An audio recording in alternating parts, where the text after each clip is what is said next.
meeting to order. First item on the agenda, approval of the minutes, November 7th, please.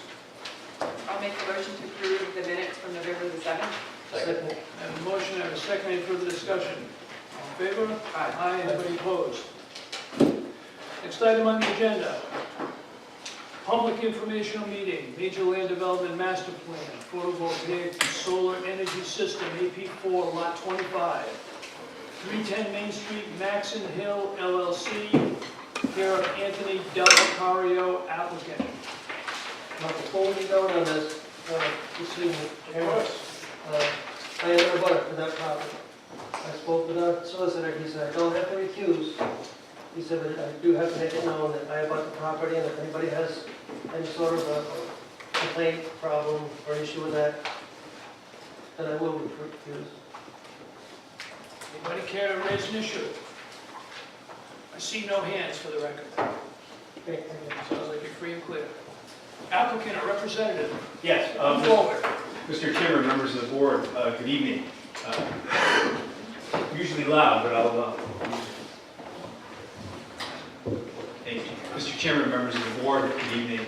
John Mancini, attorney with office at 56 Pine Street, Providence, Rhode Island. I represent the applicant in respect to the property designated as Assessor's Plat 4, Lot 25, 310 Main Street. First and foremost, as a procedural issue, we do not have an objection to the board member who is an abutter, so we don't have a concern with that. A little background, Mr. Chairman, members of the board.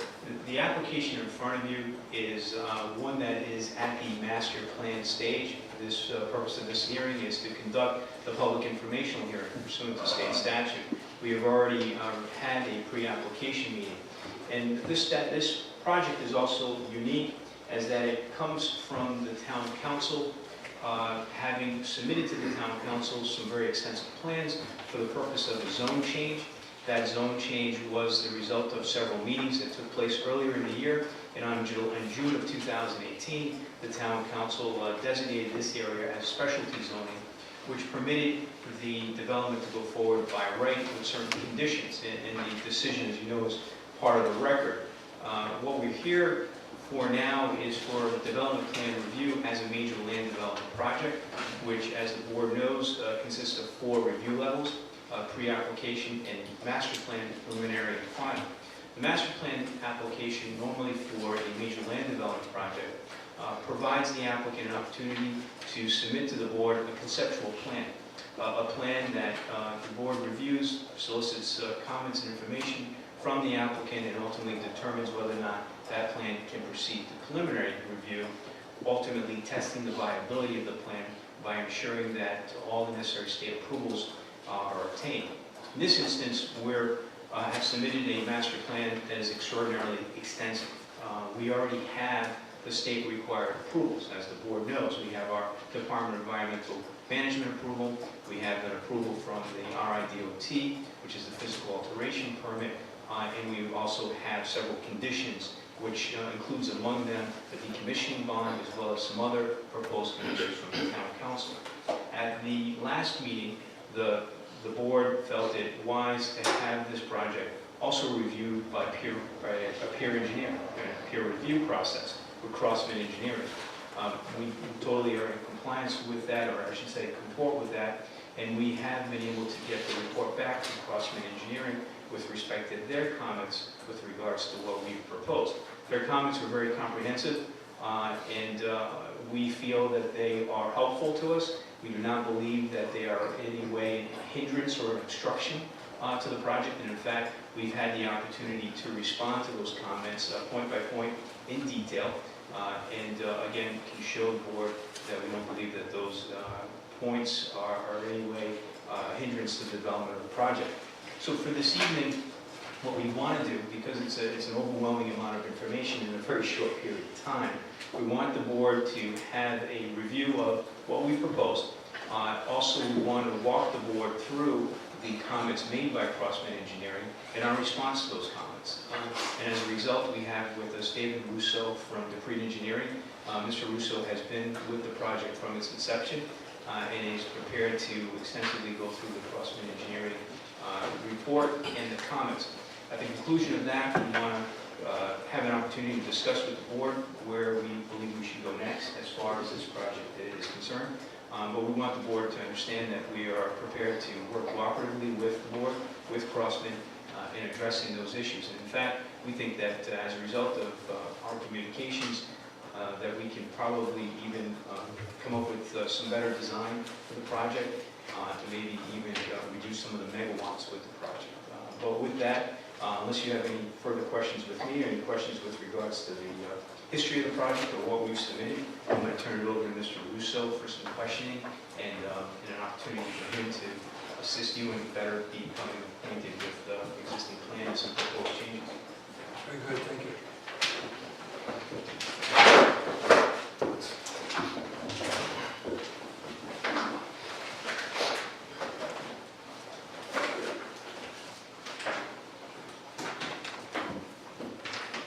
Good evening. My name is David Russo. I'm a professional engineer with Decreed Engineering.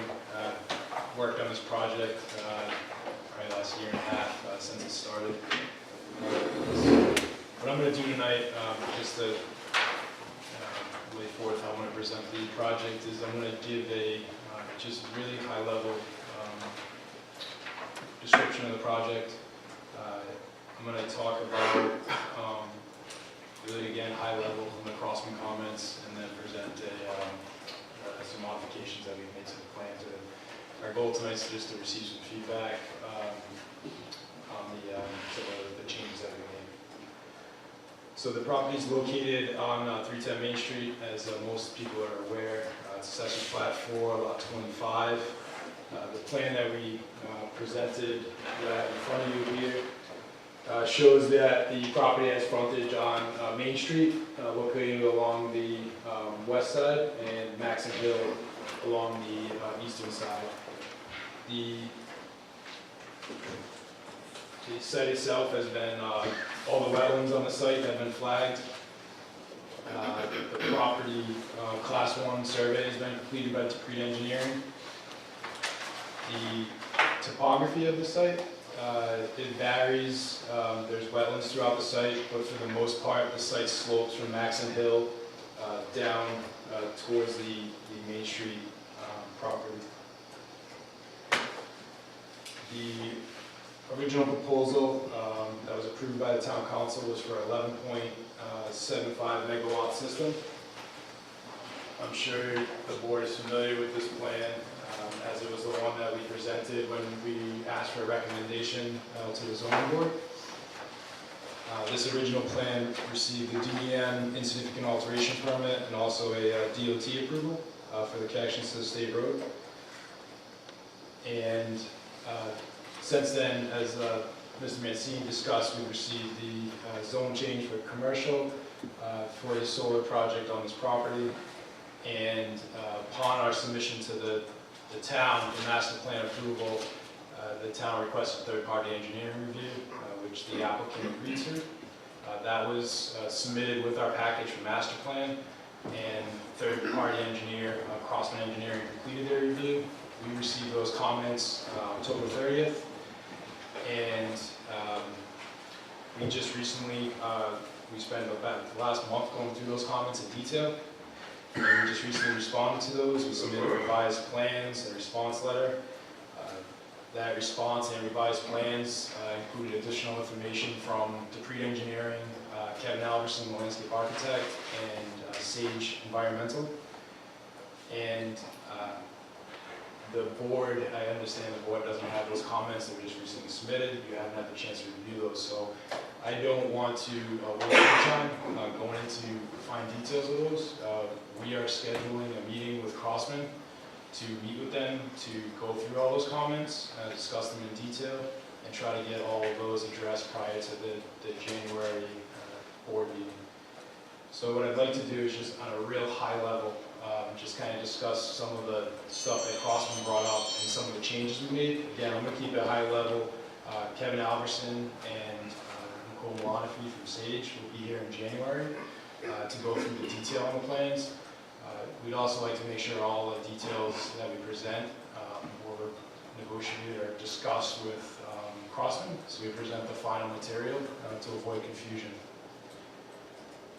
David, excuse me, let me interrupt. No problem. Just for clarification, it would be helpful if you could identify the date of your plans so that we can ensure that we're looking at the same documents. For example, I think you just made an indication a Class 1 survey had been performed, but your plans say Class 4. I just want to make sure we're looking at the same documents. I'm not, to clarify that, one of the comments Crossman had was in regards to that Class 1 was completed. So our new package includes a Class 1. But that is not this package. That is not that package, correct. You do not have, and I am not going to present, the only new plans I'm going to present tonight is an alternative layout plan. I have some reduced copies I can hand out to the board on those. But I'm not going to present any new engineering plans. It's not fair to you, and I think it'd just be confusing at this point. So are we clear that the plans that we have are 9, 12, 18? Would that be correct? Is that what's up on your board? That is correct, Chairman. Excellent.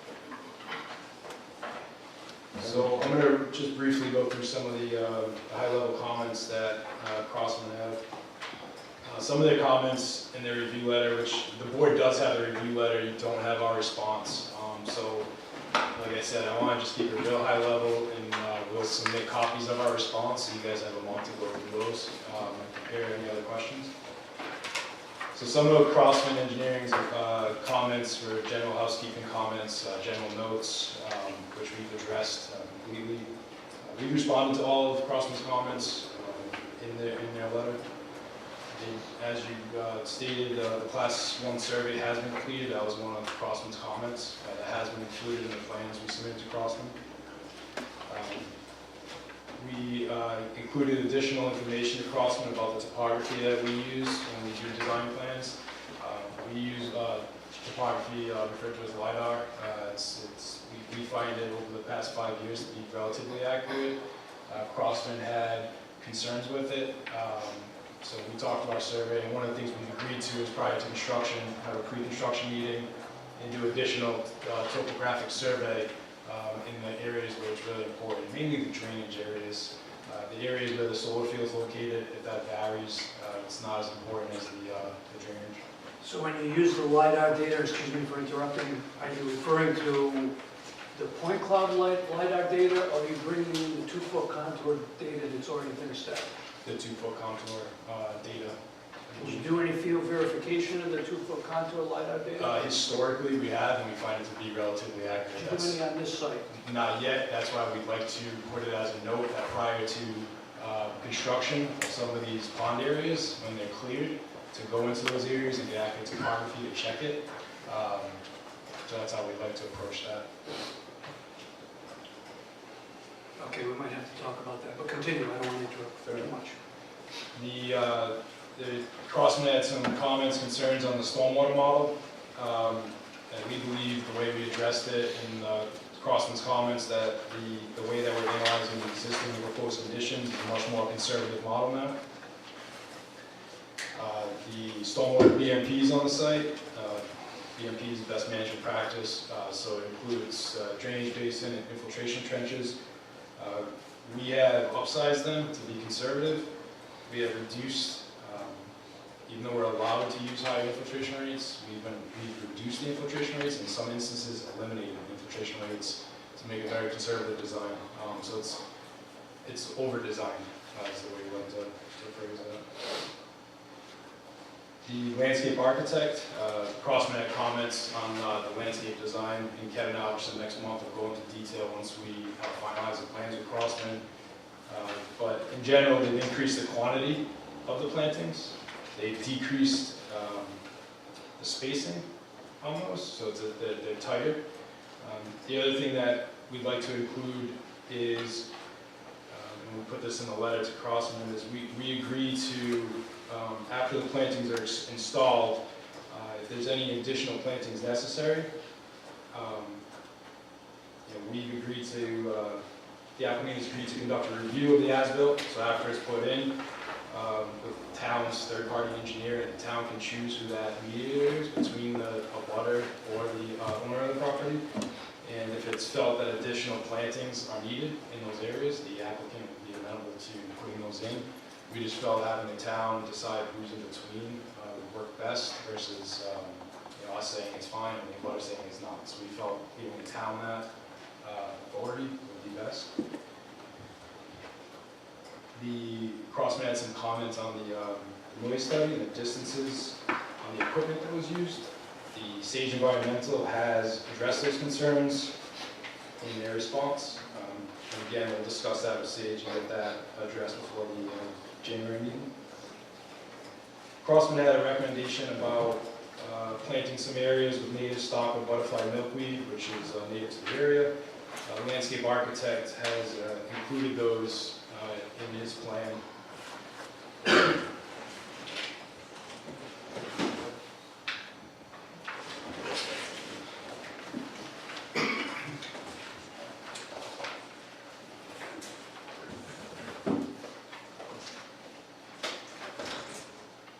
As I stated, Kevin Alverson will go through this in detail next month. But what I want to show you on this plan is, and again, I apologize that you haven't had the chance to review this, but what I'm going to go over is very general on these two plans.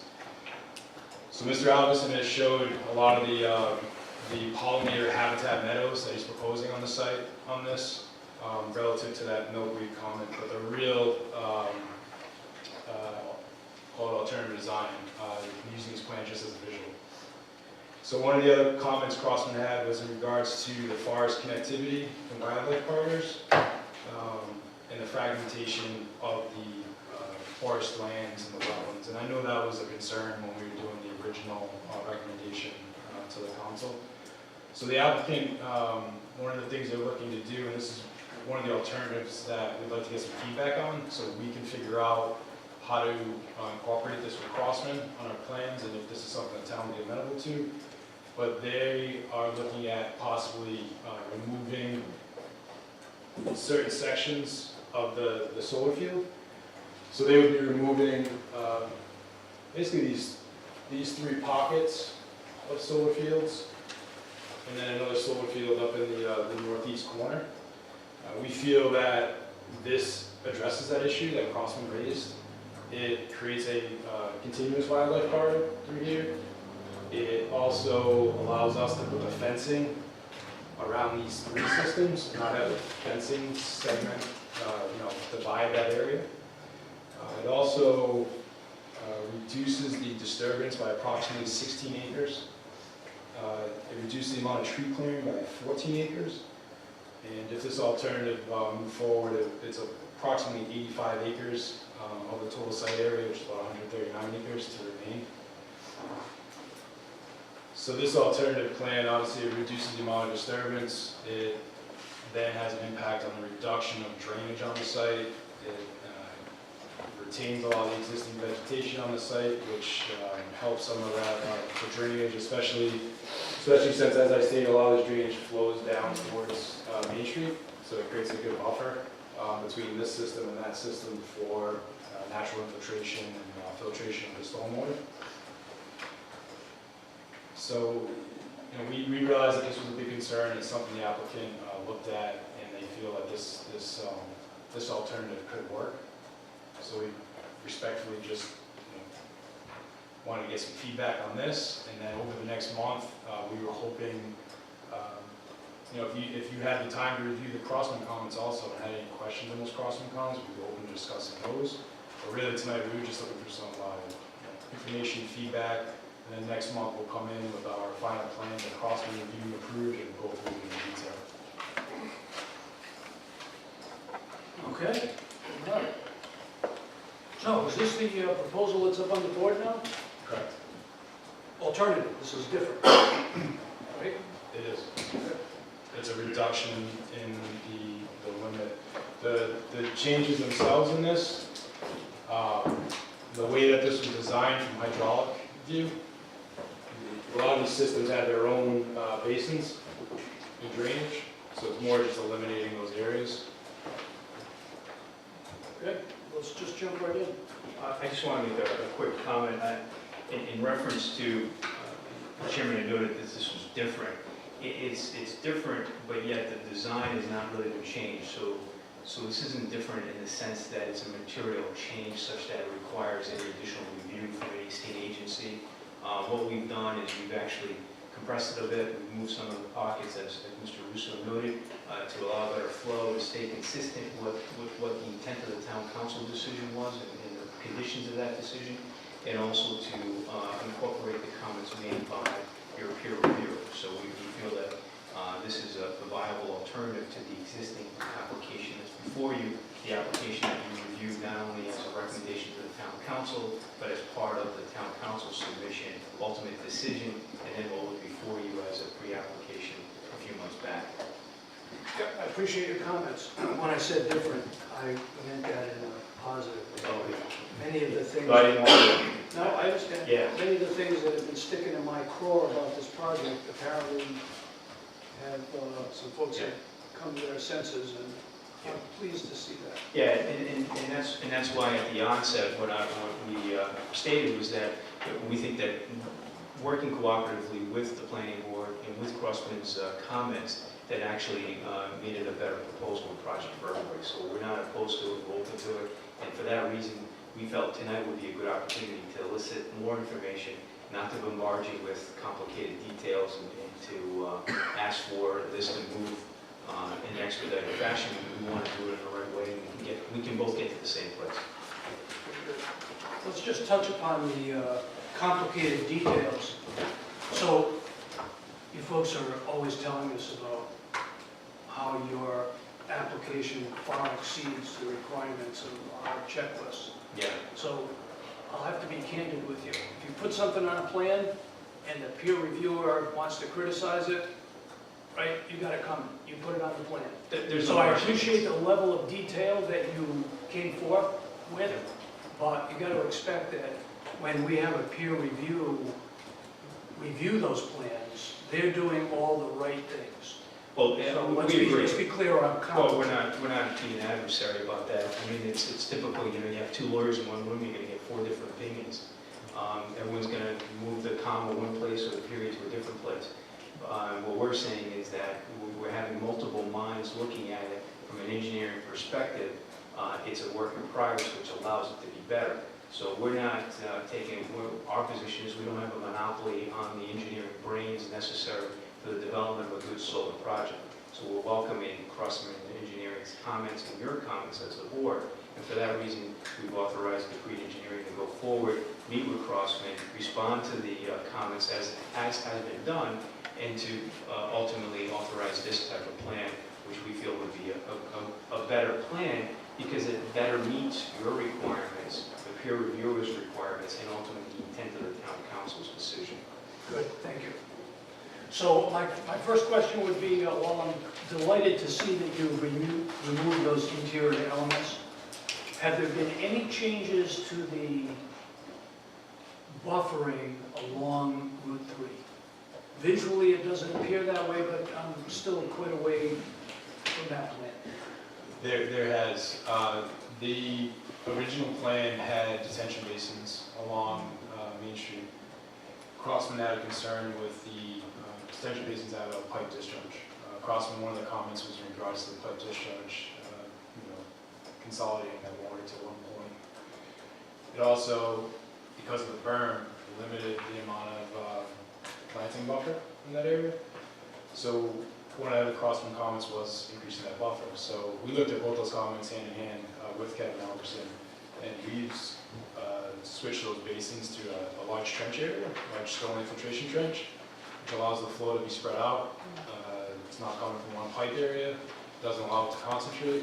It also gives us the opportunity to push that closer to the panels, which allows the buffer to increase, which Kevin Albertson has done on his recent submission to Crossman.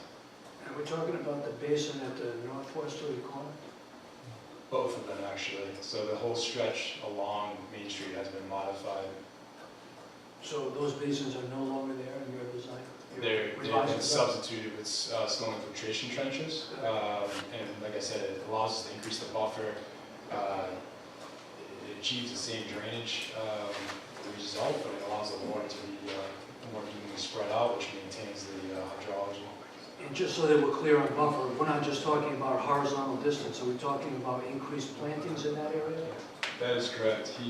Kevin Albertson also has additional cross-sections that he prepared based on the comments from crossmen, excuse me.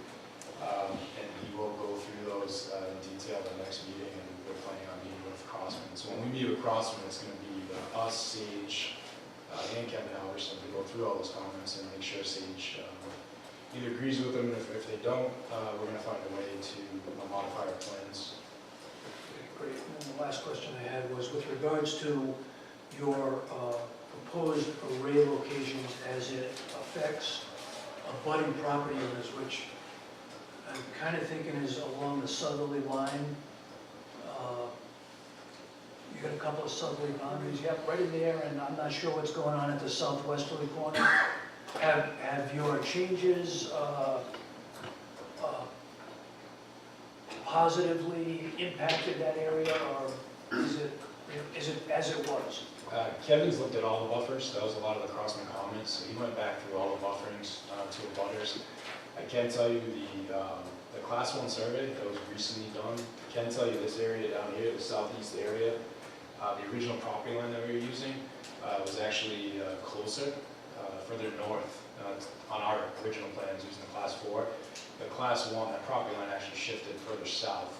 So it actually created an additional buffer in that area for these southern homeowners in this area. What was the shift? The magnitude of the shift? You can guess. I'm going to guess 20 to 25 feet.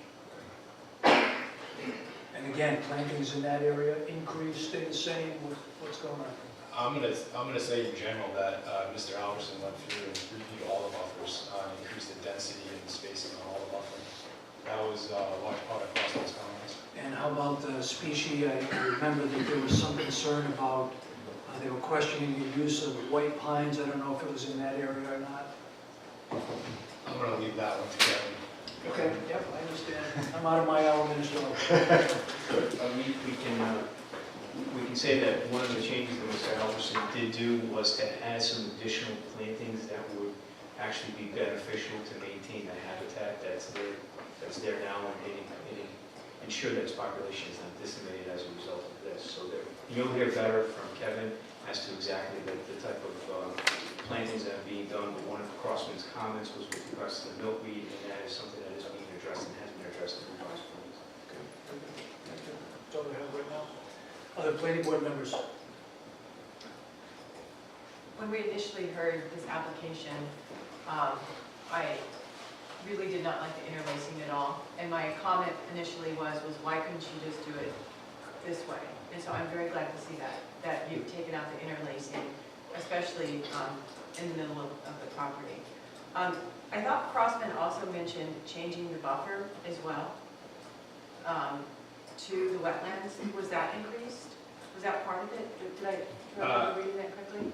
Of making the buffers larger? Was that? I believe it was specific, without digging through the whole. Oh, you think it was in those? I believe it was specific to this. There's an isolated wetland in this area, which is F-series wetlands. Yeah. They don't require a buffer per DEM.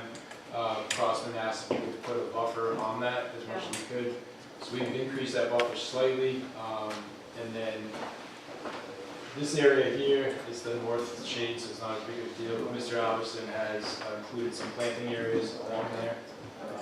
That's something we can follow up with Crossman when we Okay. And for when you come back in January, just as far as having the rendering from the road, so that we can actually see what the plantings look like, at not in 20 years and not in 10 years, like one of what it will look like from Route 3 going through the town. I Okay. know Mr. Albertson had cross sections, but we'll relay that to see Okay. if he can put together some, at least maybe a typical section. Right. Right, just in terms, because I also thought this blue part down here was a fence. Was that ever, did we ever discuss a fencing as opposed to actually, I seem to recall that from one of our meetings. Do y'all remember?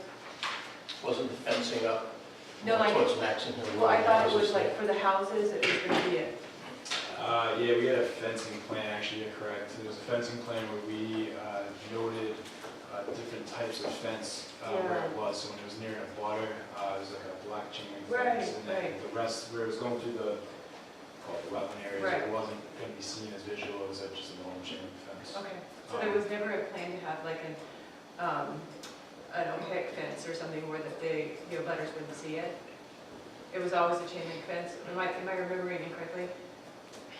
It's okay, but I just wanted to just make sure that when in January, that it's clear what it's gonna look like from, especially the massive amount of butters that are on Maxon Hill. I remember one project they had, There not were- this project, but they had proposed privacy fence Okay, along where, okay, I don't remember for this one, but I remember for another one specifically. It was a black chain link fence along the north, the Okay. east, and then along this southern section, the original fencing plans we had called out panel fencing. oh, I was right then, Yeah. okay, That's what it was. So okay, I don't believe Kevin's changed that. I'll check with Mr. Albertson and make sure that's detailed on the Yes. plans, because that's something he'll detail, but okay. I'm pretty sure that was part of his. Okay, just so that it's clear what these abutters are going to be seeing with regards to that type of fencing and what it looks like with those plantings as well. Okay. And then my other comment that's come up since we've heard this is about the transformers and other things that are present within these systems, because there's a lot of oil as well, is that right? There are oils in the transformers. Right. I'm not going to consider myself an expert on that, but I've just Okay. been working on it. There's Yeah. two options. There's a mineral oil, and then there's Yeah. an EnviroTemp oil, which is more soybean-based Okay. oil.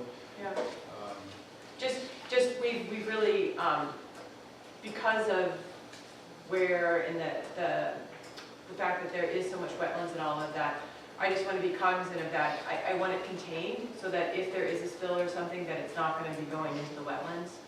I can have Ms. Maloney from Sage Okay. address that next meeting. Yeah, that would be great, as far as the containment, because we as a board are really concerned with that, and that's something that is new, that we, as we become more experienced, better or for worse, with these systems, that I'd like that addressed. Should be able to educate them. Okay, And I want to just piggyback on top of that, so just to be clear, we're looking at containment. I don't care if it's soybean oil, because in 10 or 15 years, there's a great chance it'll be a different kind of oil. And if we have the containment in place, we don't have to worry about that. So the representation that it's a non-toxic, natural, that's not really what I want to hear. I want to see the containment, Understood. just so we don't waste time.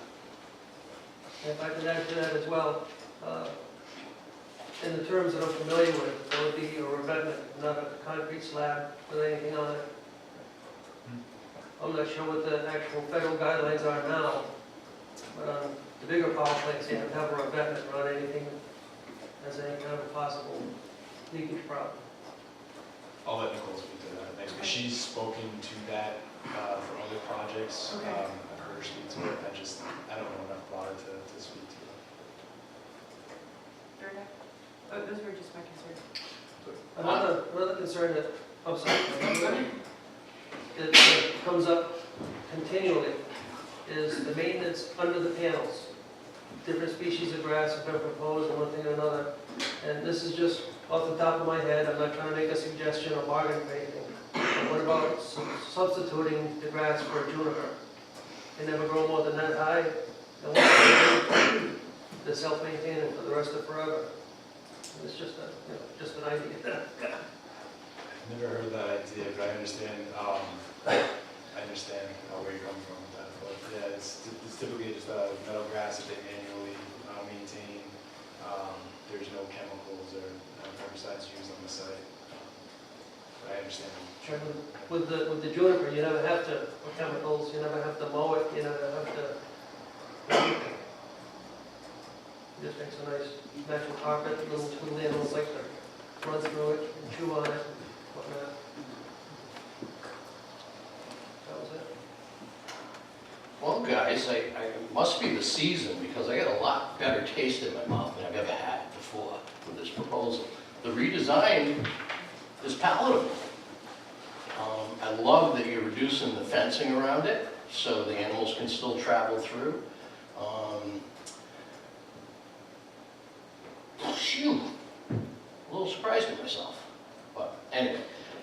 real comment I have is, since we've seen you folks last, we've had another solar developer come in that's proposed a project, and it's, you guys might not be able to answer this, but the solar array is called an east-west array, where it uses less panels but creates more electricity, thus using less land. Have you guys ever considered that? I understand it's site-specific, doesn't work on all sites, but have you considered the east-west configuration of solar panels?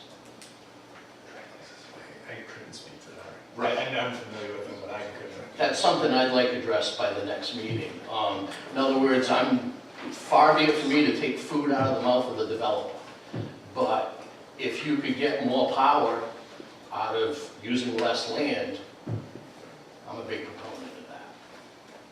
We can look. So I would highly, you know, again, it's something we just come into contact with. I don't know that much about it other than what I've been schooled here in this room and a little bit of research that I've done myself. And this east-west configuration, you know, I'd look into it if I was you folks. Yeah, I can speak to that. I mean, obviously, as you know, the technology on this, it changes day by day. And I think there's going to get to a point where it becomes far more effective and far more cost efficient, if you will. I mean, we've looked at the best way to maximize the energy production of the project. In doing that, you look at two things. You look at siting and panel, and the type of panels and the type of inverters and the type of energy you can acquire from that. But we'll address that to you. It is site specific, and the panels can be different at the time of construction compared to what they are now. And that's, you know, we have no issue in looking into that and seeing if that's viable here. But what we proposed, what we are showing you here now, is the plan that we believe is most viable, and by that we mean the most energy efficient, the most energy productive for this site. And actually, it leads to a question for Dave. As a result of this, there's also been a reduction in megawatts for this site. There's been a slight reduction in the megawatts. I believe it was 10 point, this layout's about 10.6 megawatts, so it's a slight reduction from the original design. So our original proposal was for, I believe, 11.75 megawatts. So we are losing about a megawatt, maybe a little bit north of a megawatt. So it would be in our best interest. My suggestion was not for you to No, lose more megawatts. My point is- suggestion was for you to get more megawatts, and maybe you lose another 10 acres of cleared land. Yeah, Developers do not want to clear land. because- exactly. Yeah, no, my point is exactly that.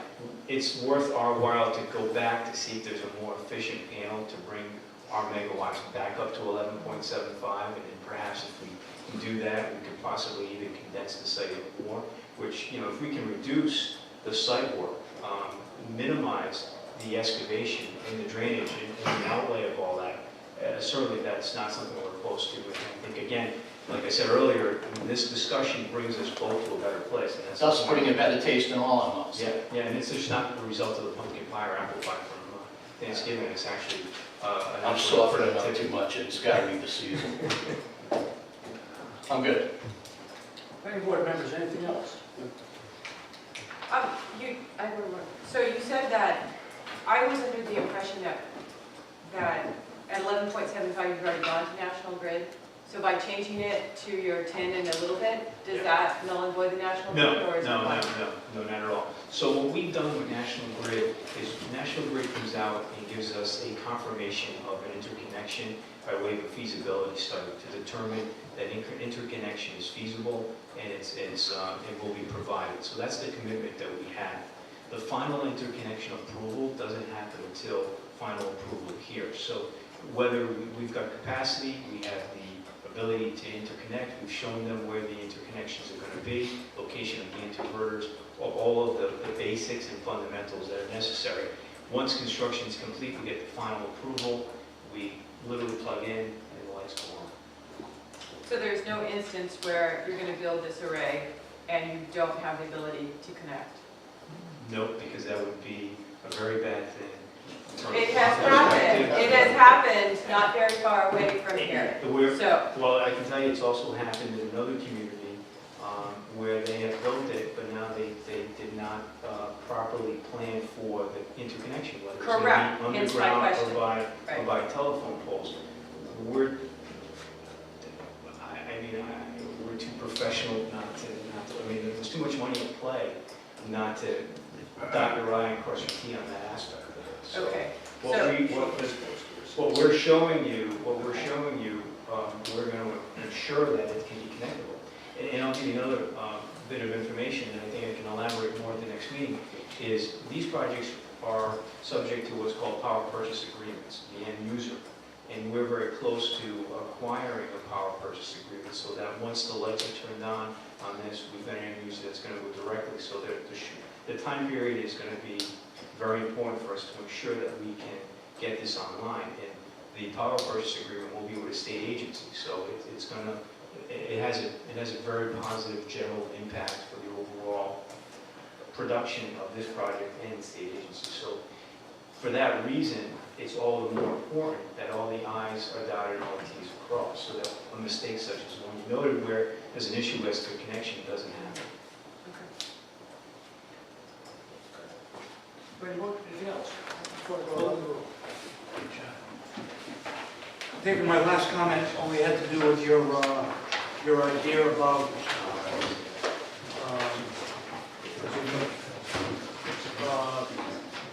doing accurate topo at construction.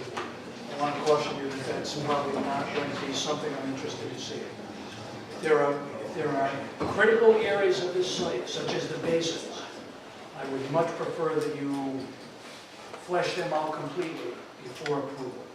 I really don't want to be in a situation where our town engineer or whoever we appoint is wrestling with a design change as this thing is being constructed. That's not the way we do business. Do you find it acceptable to do just those critical areas? Though? Yeah, that's fine, because most of the comments, and I'm a little bit out of my element here, but most of the Crossman elements had to do with elevations in certain areas. And most of them are again, where the field's located, That's not so. it's not I understand. So But it's the just the drainage- critical areas we'd be more acceptable to doing that versus a lot of areas. I think we'd be on the same page if you did that. The redesign we're looking at, you said you had small copies of that right now? Just this plan and I can give you some. If I may, Mr. Chairman, I just want to make another point with regards to the interconnection. The developer pointed out that the plans do identify clearly the exact location for the poles that will provide the appropriate connection to the site. So it's already detailed on the plans, and we can elaborate more on that at the next meeting. We call for that clearly. Just All right, let me go around the room. Questions, comments? Questions, comments? Jim, anything from your side?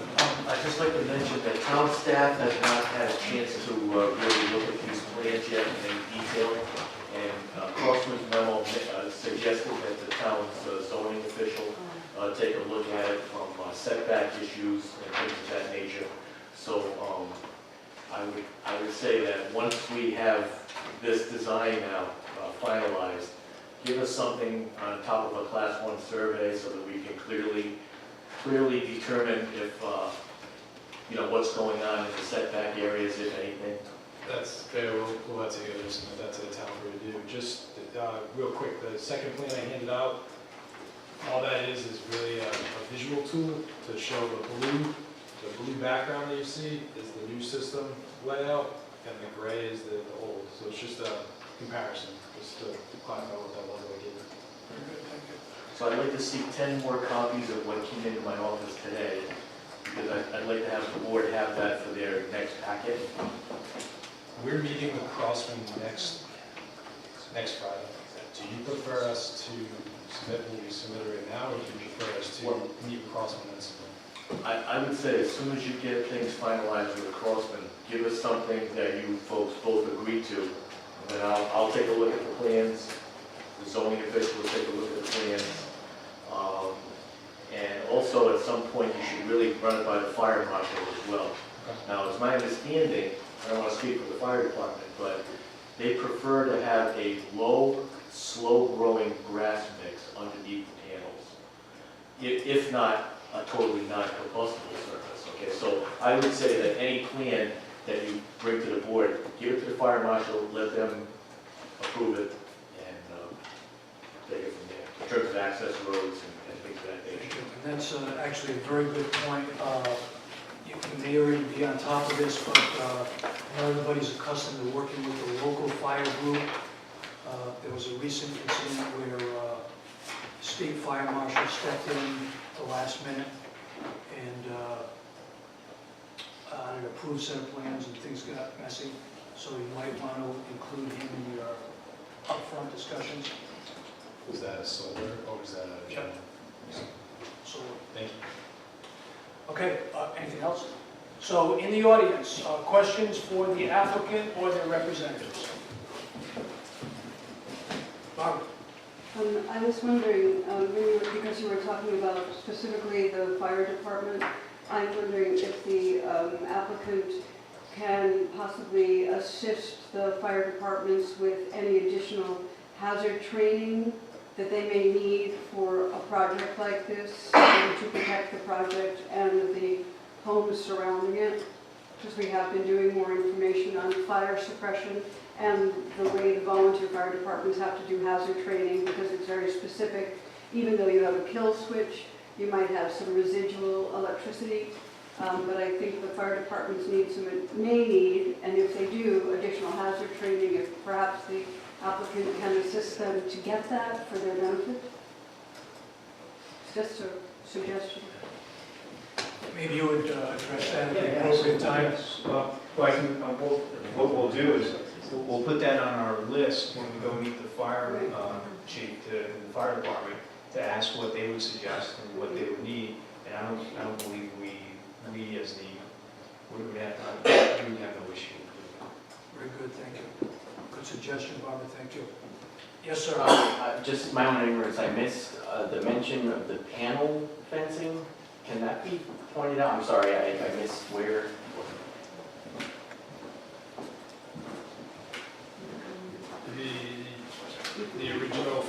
The original fencing on this property, or design I should say, because of these systems and the way it was all connected, the original fencing encapsulated a lot of the site, all as one. So it really just kind of cut the center area off. With this new layout, we'll be able to fence in this system. And then these two small systems, so it'll be 3 separate sections of fence versus one large one. Right, but there was mention, I may have misheard, about paneling versus black. It's like, yeah, sorry, chain link. And I just was curious where that's pretty big I difference. don't have a large scale, but I can describe it. The original silver chain link fence would be running along the western boundary of the property. The northern boundary, up until you get to the residential area, would be chain link. It would convert to black chain link all the way down this area. And then along the southern border, until it got past the residence, it would be a panel fencing. We'll maintain that concept, but it'll be scaled back now because of the changes that were made. So we'll have to create a new fencing plan. We'll keep that structure. Are you in a butter, sir? Yeah, sorry, Max and Mike. Yeah, so you're on I'm on the west side. the black chain link Yes, side. correct. Okay, all right. Thank you. Thank you. Any other questions, audience? Yes, ma'am. Yeah, I'm hearing a lot of discussion about how to handle the water runoff downhill, but right along Maxon Hill, even right now, there's like a small stream that runs along in the road. So once the vegetation is gone, I'm concerned with how big that stream's going to become.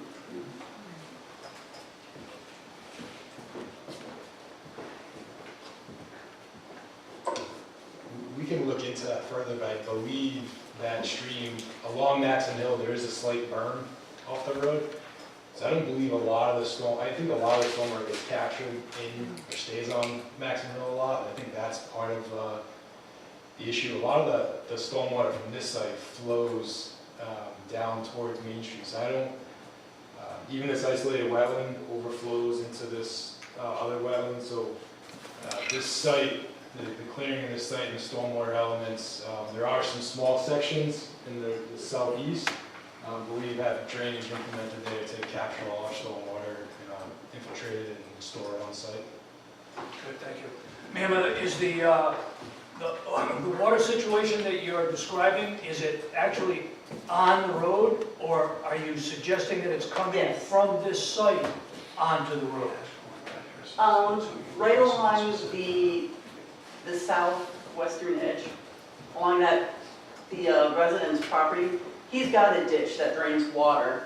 But in addition to that, I can't really tell where it's coming from, but usually in the spring, at the same time my well water starts to overflow, I see this little river running through my road, taking up half of Maxon Hill from where Collins is, southward. That's what it said this morning. It's like From Collins and you Yeah. turn right on Maxon.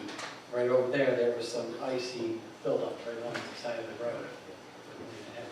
So we appreciate that if there's runoff on the road right now, that it may not be coming from this site.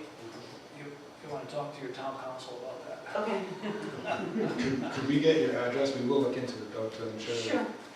What is your address? 100 Maxon Hill Road. Okay, Good comment, thank you. thank you. I'm not an abutter. I just had a question with regards to the alternative to the mineral oil.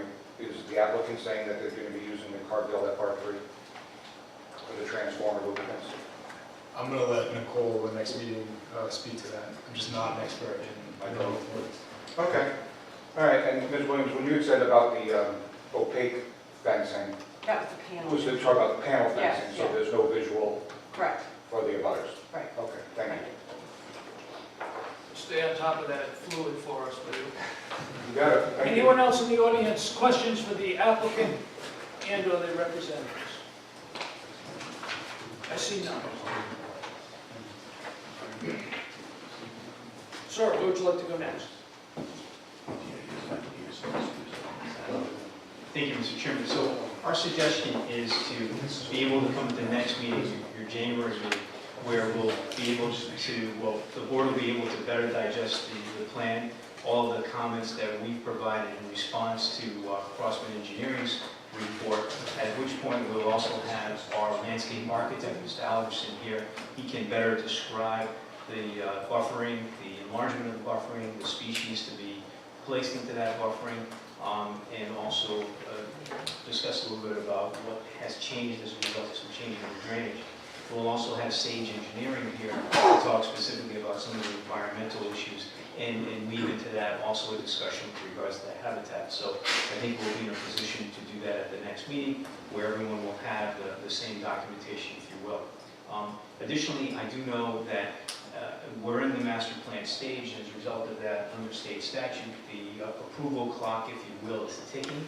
So that's very close. Given the fact that you've just received this material, we do not have an objection to extending that time period an additional 30 days to allow both you to have an opportunity to review this and for us to review this. We would ask if it's possible to advertise the next public hearing as both a combined master plan and preliminary plan. It doesn't mean that the board has to vote at the next meeting for preliminary plan, but at minimum it allows the applicant to start the review process and notification process to the abutters, to the advertising, so that we are moving forward. The board can decide to vote for preliminary, and the board can decide to vote for a master plan and not vote for preliminary, but what we are asking is that at minimum it can be advertised as a dual meeting, so we're achieving both goals. That is a review of master and a review of preliminary, and it's being advertised as such. It just shortens the advertising period, if you will. In this project, really, it's conducive for that because of the fact that we don't need any additional state permits or review by state agencies. We have all the detailed engineering that we need for the project and the approvals that we need for the project. the tweaking, if you will, the modifications, these are issues that have arisen as a result of comments by the town in the peer review. That can continue, and again, if the board does not feel it's ready for a vote at the next meeting, at minimum, it can continue it to a date certain, and it allows for that process to continue on. So we respectfully request that you consider allowing us to advertise the next meeting for both master and preliminary plan. Thank you, and we appreciate your gracious extension of our timeframe. Jim, thoughts about the combined advertising plan? I would not do it the way it was just laid out right there, no. Now, the applicant was initially hoping to get a vote at the January meeting. Now, let's think about that for a second. You're going to get a lot of material to digest 1 week before the January 2nd meeting. Okay, you might want to take a little bit of time and go through that, get some questions, it's holiday season, tail end of it and whatnot. I question whether the board is really in a position to make a vote on January 2nd. Now, if you graciously extended it another 30 days, you may be in a position where you're going to want to ready to take a vote at the February meeting. Okay, and that's fine. If this was to get approved, master plan now, this is where we're at right now, master plan. Now, if what I heard was correct, he wants to, for the next meeting, which is January, advertise this as a combined preliminary final. We got two things going at once here, and we got two clocks ticking away on two different things. I say, take care of master plan in its appropriate manner, and then when this is done, if you want to combine preliminary and final, fine. Then advertise it as that for a public hearing and go that way. But I didn't really understand that convoluted. Yeah, if I may, Mr. Chairman, I can just clarify. So I'm not asking that your January meeting to make a decision both on master plan and preliminary plan. In fact, you may not even be in a position to believe that you have the information that you're comfortable with to make a decision on master plan. What we want to do is start the advertising, and only the advertising, which is notice to the abutters, the requisite advertising as provided by the state statute for both master plan and preliminary plan. We've given you the extension for your master plan. Your extension for your clock for preliminary plan wouldn't start till later on, so you can still bifurcate the two processes. And again, it's only master and preliminary. If at the January meeting you decide you don't want to vote on master plan, you can continue it to a date certain, and so be it. You have that prerogative. So I'm not taking any rights away from you. All I'm asking is it allows the applicant to start the advertising period. So it would be an advertisement for preliminary master plan review. When we get here, you can decide that you're going to review master plan, and then kick the rest of it to a date certain for further review.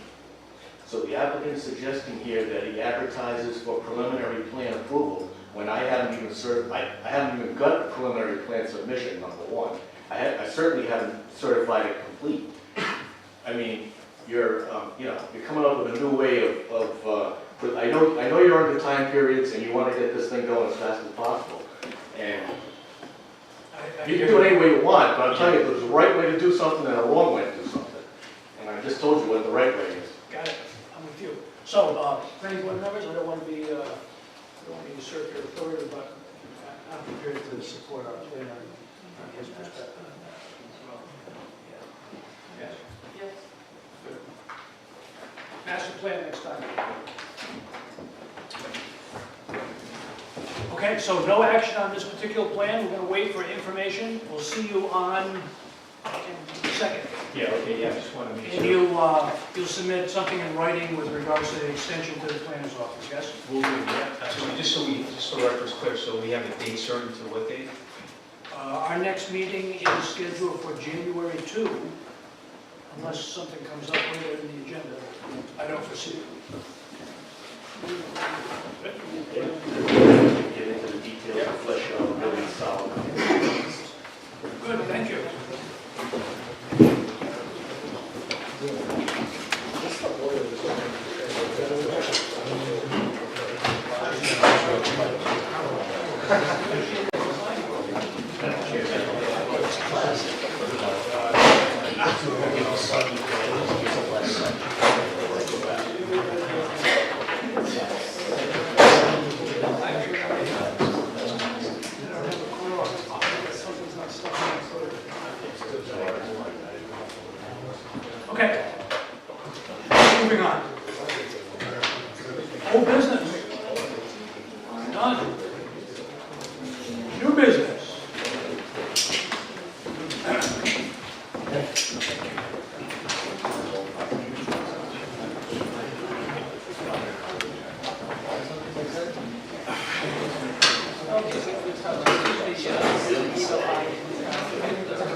All right, next item on the agenda, new business discussion, planning board policy regarding subdivision suitability requirements.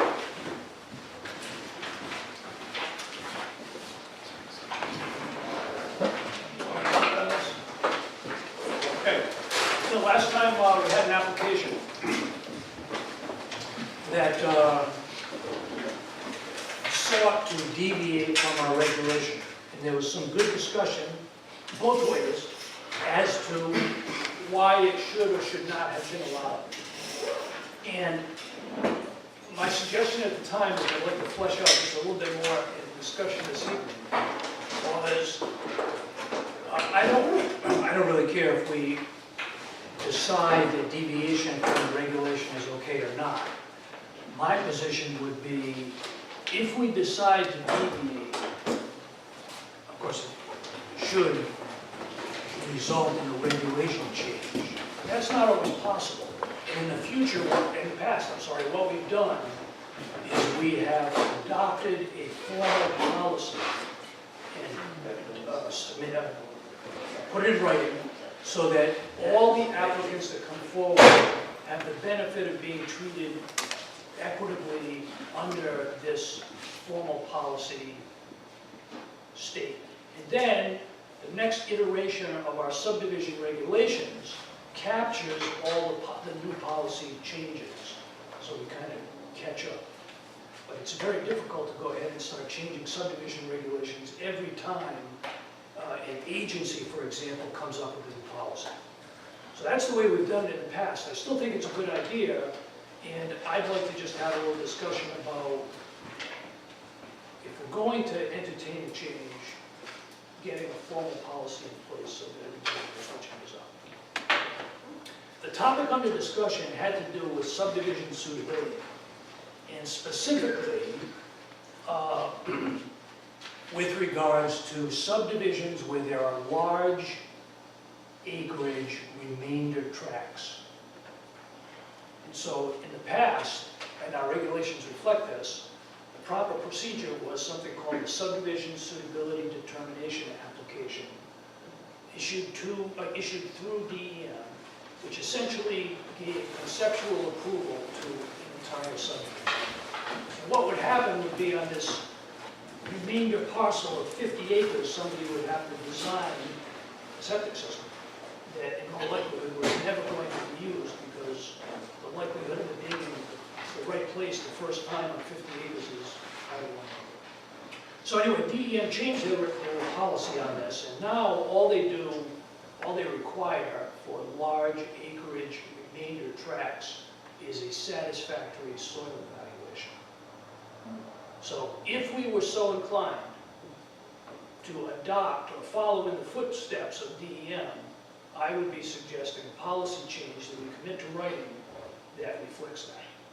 So the first thing is, I suppose we should decide if the policy is a palatable idea to everybody. If it is, we can delve into the specific of whether we think a policy change for this specific topic is in order. Well, that would put a lot better taste in my mouth, what you just suggested, other than us shooting from the hip and doing a deed restriction on these things as it came before us. I still think the deed restriction or the record And plan is good, but And I agree that legally, it's more than adequate. I'm talking about procedurally and actually what's going to happen in the real world. You know, nobody's going to read that deed until it's too late, and they're going to be living on a piece of property that maybe won't pass site suitability. That last application you're talking about, I didn't see any reason in the world they couldn't have popped in a couple of test holes and done a site suitability. And if your argument is, oh, we've done it in the past, I think, I can't remember when, I mean, it's just not acceptable. So that was my contention with that. I wasn't against the development, I wasn't against the tower, I wasn't against anything they were doing. I just, if they were smart enough to take our checklist and write NA on that piece, and Jim approved it, which is fine, that's his prerogative, then bully for them. Because most people wouldn't have. They would have looked at it and went, oh crap, I gotta do site suitability. And they would have went and told their engineer and told their surveyor to go do the test holes and go get site suitability from DEM. If they had done that, I would have been thrilled to support it. And there's no reason they shouldn't have. They were just smart enough to know they might be able to get away with not doing it. And I'm still very concerned, even with the deed restrictions, that we created a 15-acre lot that may not be buildable. And our regulations specifically say you have to have at least 2 acres, you have to have this kind of road frontage, you have to have accessibility to the site. And in my opinion, it says you have to have site suitability. So we waived that and said, okay, let's just do a deed restriction. I'm not okay with that. So I'm not talking about rewriting the regulations. I completely agree with what your suggestion is. And I took your concerns to heart, that we shouldn't really be just flying by the seat of our pants on this stuff. But if we could strike a balance between satisfying your concerns that our regulations need to speak to it equitably and still allow an applicant to move forward in a logical and reasonable fashion, I think we're pointed in the right direction. I mean, I can't tell you how many times, you guys should read the checklist, we probably do. But we have checklist after checklist, and they're redundant and redundant and redundant, and this site suitability thing comes up time and time and time and time again. And you can't just look at it and go, crap, that's no fun, let's do an NA next to it. Not applicable. You know? And then it puts Jim on the spot to have to agree or disagree with him. So, that's where I'm at. So you would think we're okay with just the soil evaluation? I don't, I mean, as far as not doing the full. yeah, you know, I don't, and the more land, Al was absolutely right. You know, they make somebody design a septic system on 50 acres, it's ridiculous, you know? But you have to do a couple of test holes that says to me, the water level's below 6 inches below the ground. I mean, even though DEM will let you build a septic system in a swamp right now, if you get the good engineers and the good designers. So that's DEM's policy too. You have to prove to them that the large acreage remainder parcel is still capable of supporting an OWTS at some point in the future. I think that we should be satisfying ourselves with that as well. So again, just to reiterate, this only applies to road frontage subdivisions. So I have 1,000 feet of frontage on a road, I want to come in and I want to subdivide off 5 lots, and I want to keep the 6th lot, you know, as a remainder of how I'm building that. That's the scenario where this policy would apply.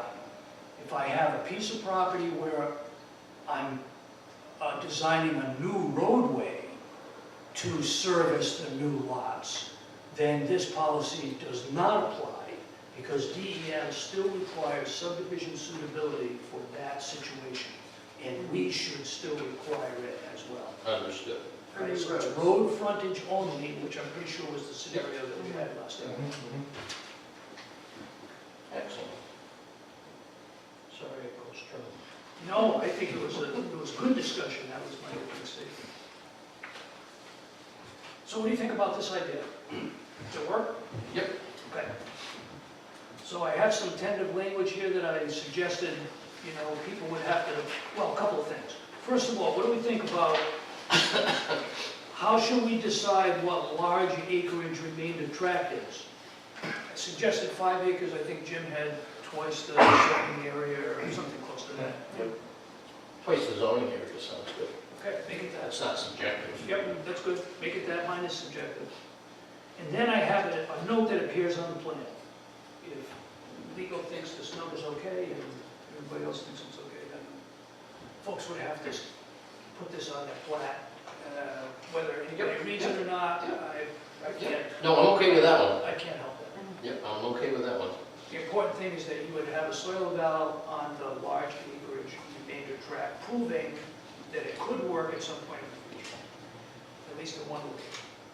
And we're in agreement that that last application, that didn't happen. That did not happen. But we put a deed restriction on it to say, yo, future owner, this didn't happen, you gotta make sure, before you buy it, you know it can happen. That's what we thought at the time would be equitable. It could work in an ideal world, but your point is well taken that nobody reads the plat, and the building official isn't paying attention at the time. That's not a criticism. Next thing you know, you got a building permit issued on the lot, which may or may not work. Good? Good. Mr. Chairman, I had a chance to read your draft language from the note, and it seems very clear to me. I think it's a good idea legally and prevents a lot of, puts the applicant on notice that, you know, what they can't do now, what they should not assume now. I think it's just a good idea altogether. It's very clear. Okay. What do you think about the idea of the deed restriction that we implemented last time as an additional layer of protection? Necessary, not necessary? Well, I'd go with it until we see how this goes for a while, and maybe we can learn something down the road when we don't need it, but, you know, even if it's a suspenders and belt type of thing, that's okay for now, because we're kind of, yeah. So that's a yes? Yes. I would agree with that because let's look at a real life scenario. There's a piece of property for sale, a real estate agent's pushing it, somebody wants to buy it, your attorney's gonna come in, he's gonna look at the deed. He's not gonna he's not gonna go in the vault and pull the subdivision records and read read the prints. He's gonna read the deed, his title searcher, right? Right. And they're gonna walk away and say, no, that's great. And then it's gonna say it on the print, and whether the building official ever sees it or not, or anybody. You know, so I think the deed restriction, the deed verbiage, I don't know if it's a restriction or not. I think that would be, So Jim, if you could just maybe add some language here that the applicant also has to enter something similar in the deed restriction, form of the deed restriction. Yep. Good? Okay, it's done. Good.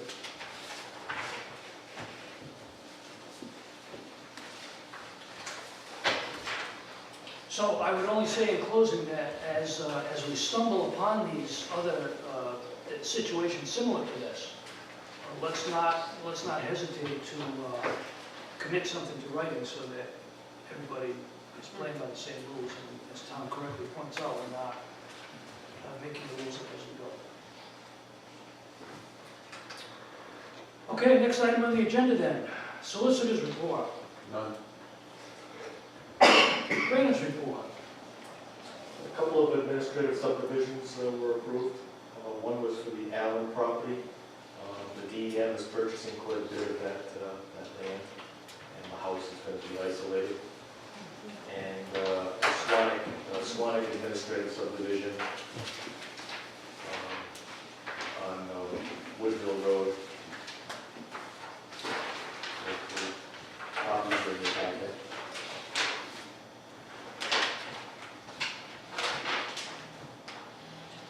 Yeah, so Jim, I took a quick look at Allen subdivision. You know, it's only because I look at this stuff every day, right?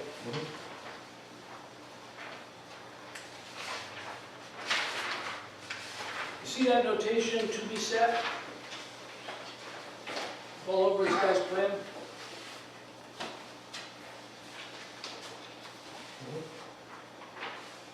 This is like a infamous term of art in survey work. To be sets. They never get there, right?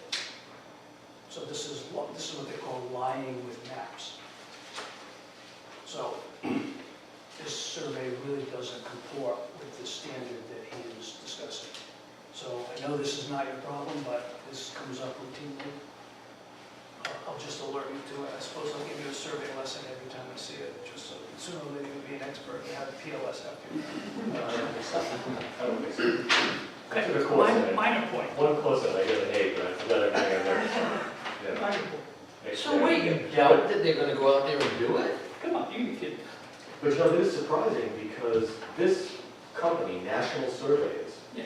they seem to do all of the work for the state of Rhode Island. Yes. So it's kind of surprising to see somebody who has that type of work locked up in their back pocket, not doing things that conform to the current standards. It's surprising to me. I mean, you would think it'd be top shelf. Wouldn't you? That's like, let's see, what's the analogy that I heard recently? When somebody says it's military grade, everybody gets excited, right? But they forget that military, they buy like from the lowest vendor, the lowest cost vendor, so.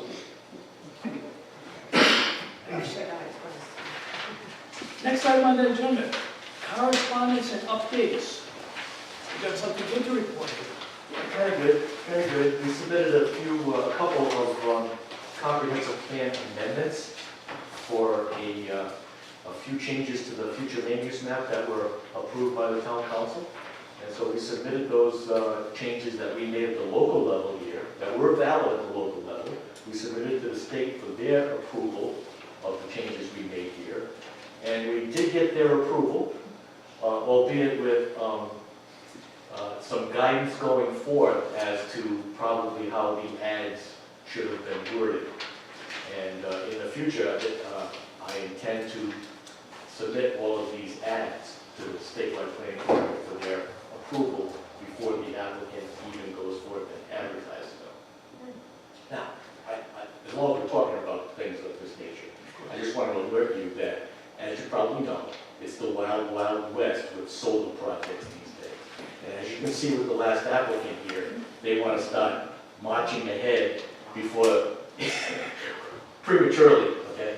But I can't prevent an applicant from putting an ad in the paper that I don't know anything about. They put ads in the paper because they're trying to rush things to the planning board, which is what happened on a case which you'll probably hear about soon enough.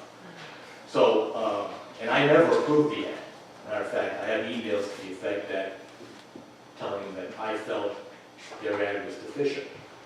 But they had to put it in the day before because they had to meet a newspaper deadline in order to meet a planning board meeting. So in other words, what I'm trying to say is, I don't work for these people, I don't prepare their ads, we have guidelines. I have directed all of our applicants to consult 22.2-8, which requires all the requirements of their ads, and I can't help who in their engineering departments prepare these ads. They're not always prepared by attorneys. A lot of times they're prepared by engineers or staff people. So that is the reason that we get stuff like this back here, is that the town did not prepare their ad for them. Okay, they did themselves. But in the future, we're going to try to avoid things of this nature, and to the degree that I can, and I try to work with all these people, and I work with these people tonight so that we had a amicable meeting and a logically structured meeting, and rather than what could have turned out to be a free-for-all based upon what they gave us. I worked with them most of the day today on the phone with all these parties to see if I couldn't come up with a presentation that would be suitable to the board and meet your expectations.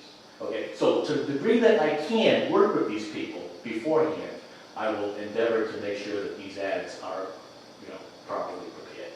But again, statewide planning, Mr. Nelson is very, very thorough. He's meticulous, as Mr. Diorio is here, and they don't miss a trick. They don't miss a trick.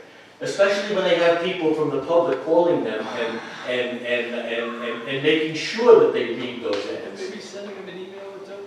Yeah, so that's why this came up. Oh, we're not obligated to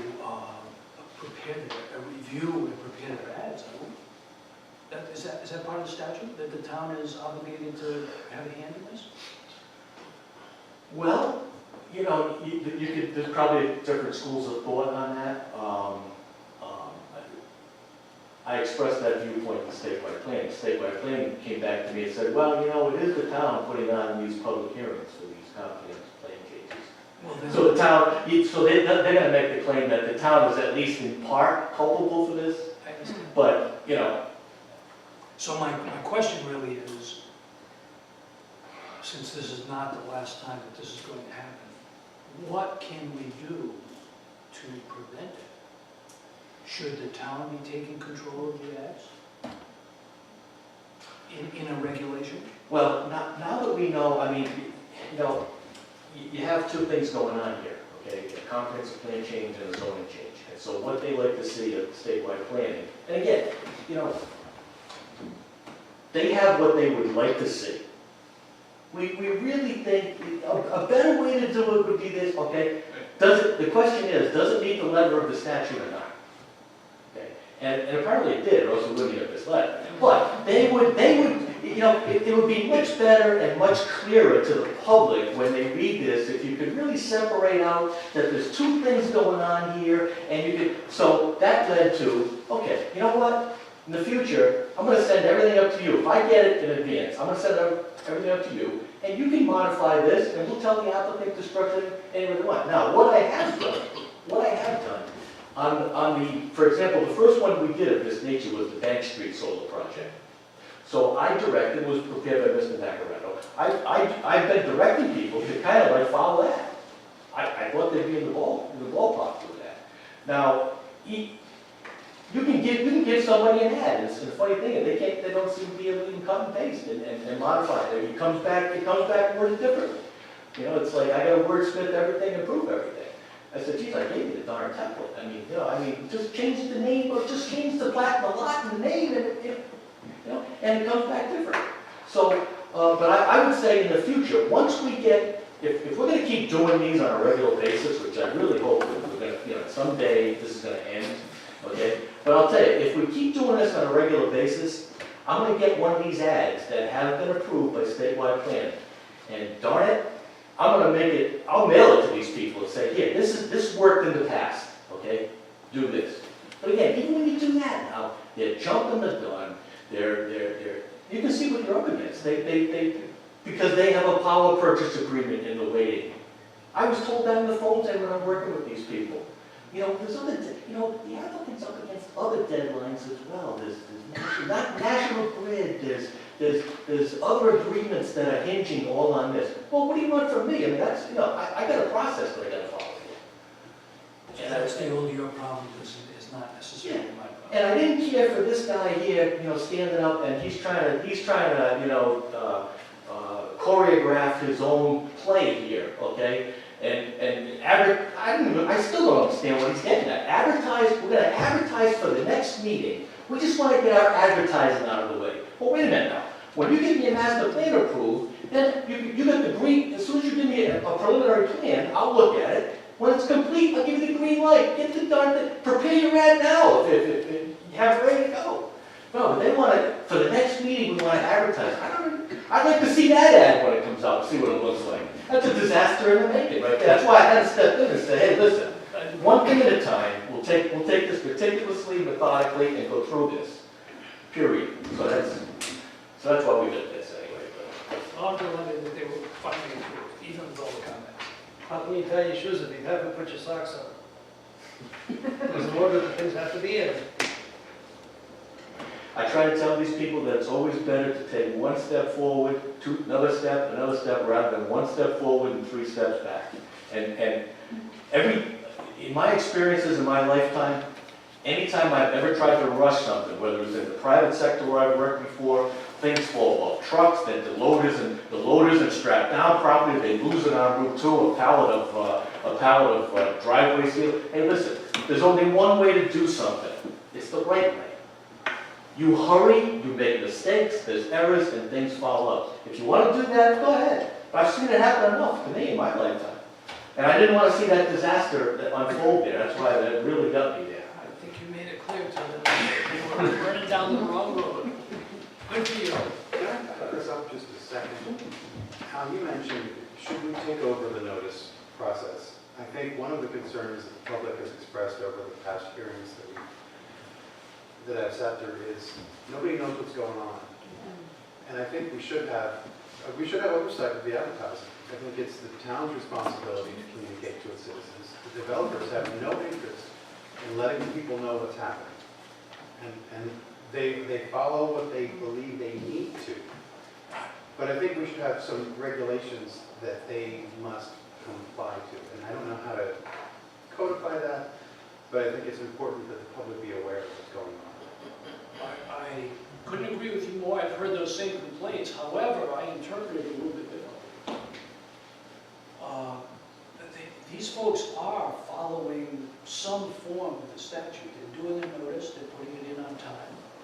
It's being posted at certain places, it appears on our agenda, but the public still doesn't know what's going on.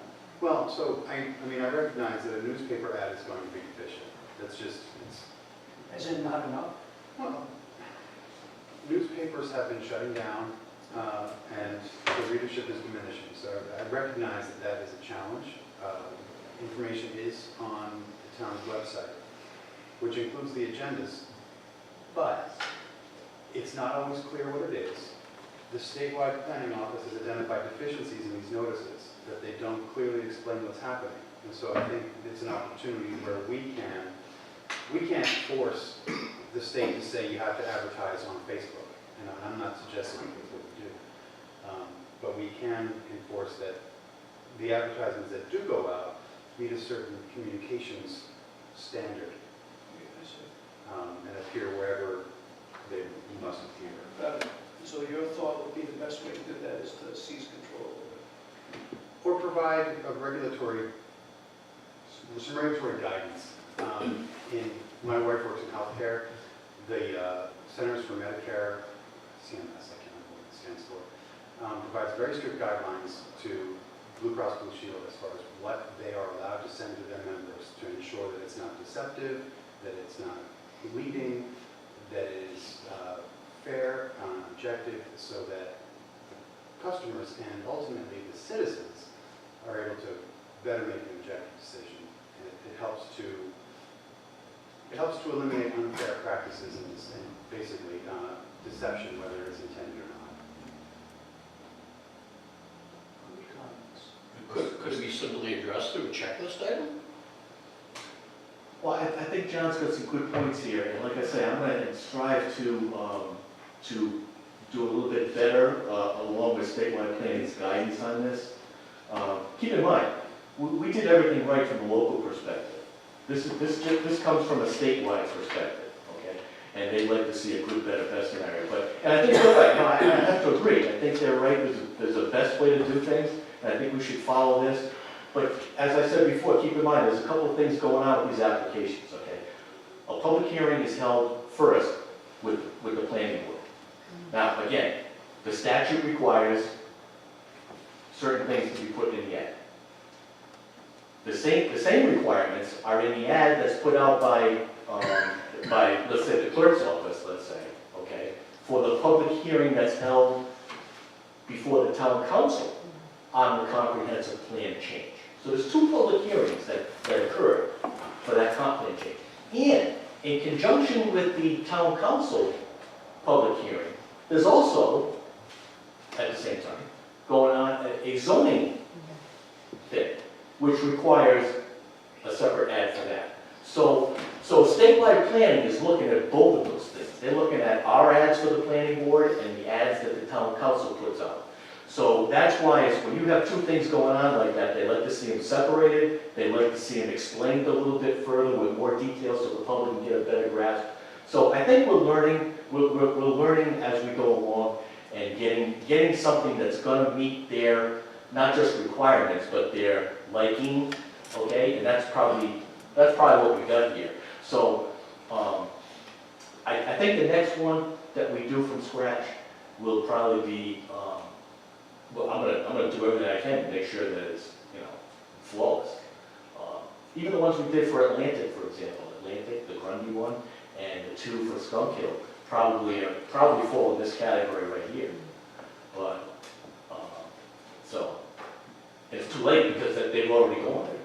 So what do you think? Is that a step in the right direction?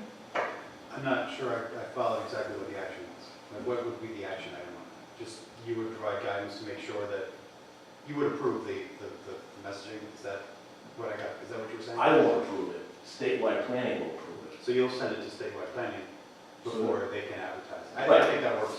Right. And then it won't even go in the paper until statewide planning blesses it. As long as we acknowledge to the extent that you have control over that. To the extent, yeah, If the Lone Ranger decides to put something in the paper, Yep. it doesn't sound like anybody can control that. If I can make a couple of comments. This is a little more complicated from a legal perspective because the notion, John, one of the options John mentioned was the town taking over responsibility for the ad, owning it, so to speak. I think we ought to really think about that before we even recommend that, because A, I don't think the town has the staff to do it. And B, what I don't like about the notion of owning it is if we own it and then we don't do it right, and the developer loses a couple $1 million because it's got to be done all over again because the ad wasn't right.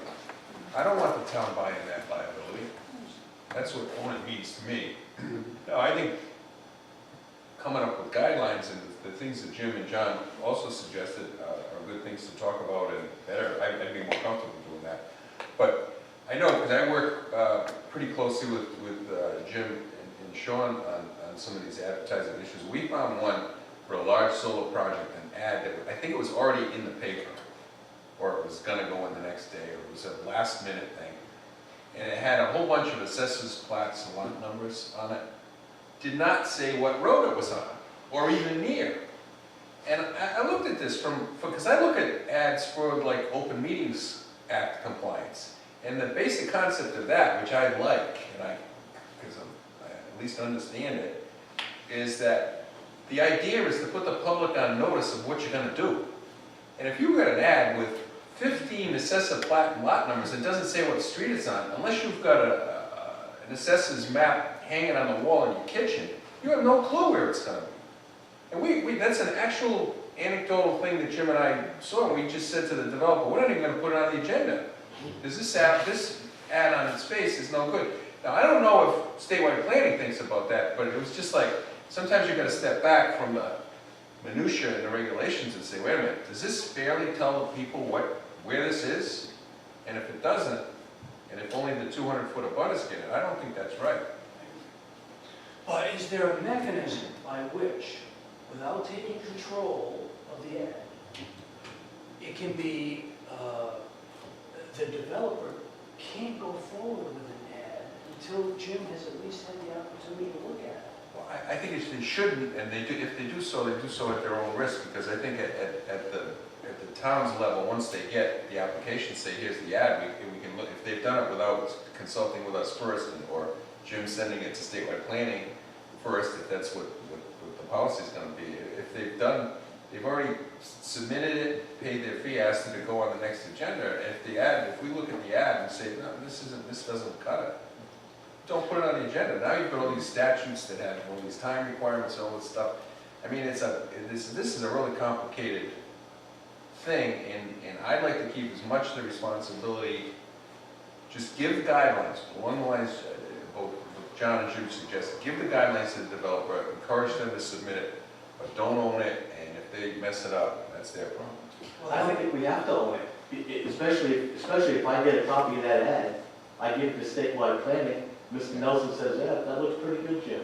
No, that's perfect. He said, that looks pretty good, That's Jim. I'm not perfect. saying anything. That's perfect, but I'm worrying about what happens if they delay it. What happens if statewide planning sits on it for 45 days? Well, that can That's a happen problem. too. And because we've got a couple of things going on here at the same time, lawyers can pull a lot of fancy maneuvers. We have a zoning change going on at the same time as a comp plan change.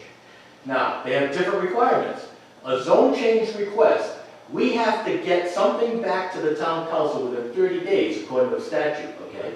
So there you go. They're co-mingling now a zoning change request with a future land use map request.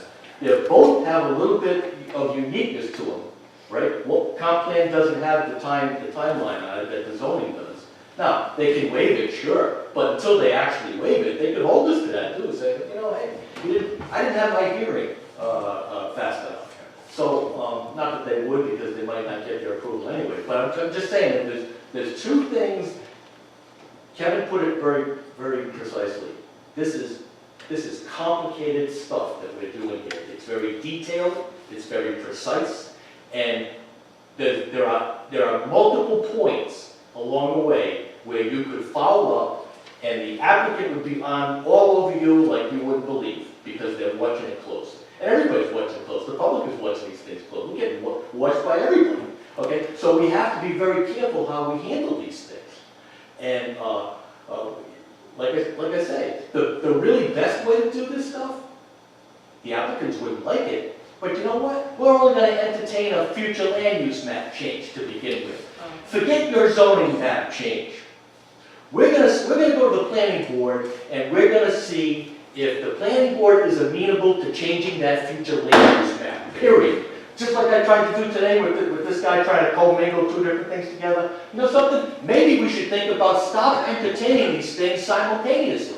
Now, we've always done it early on because the early projects we've had here were welcomed by the town. How do we get that gravel bank done? How do we, right? That's what we were faced with early on. Now, we're sick to death up here with these things. We've had enough. Well, So why don't we separate these things? Well, that might be a good idea, but what I can immediately devil's advocate. Then the planning board has to have 2 meetings on the same project. The town council has to have 2 meetings on the same project. So you're doubling the workload for both of those boards. True. Let me go one step further, Kevin. You just made me think of something. They're not submitting this stuff to my office. They're submitting this stuff to the clerk's office. 2 things. I can't stop them from submitting applications to change either one of them, zoning or the comp plan. She's getting these things slapped on her at the same time, right there. And that's we have to react to them. We can't say, hey, don't give me that zoning request.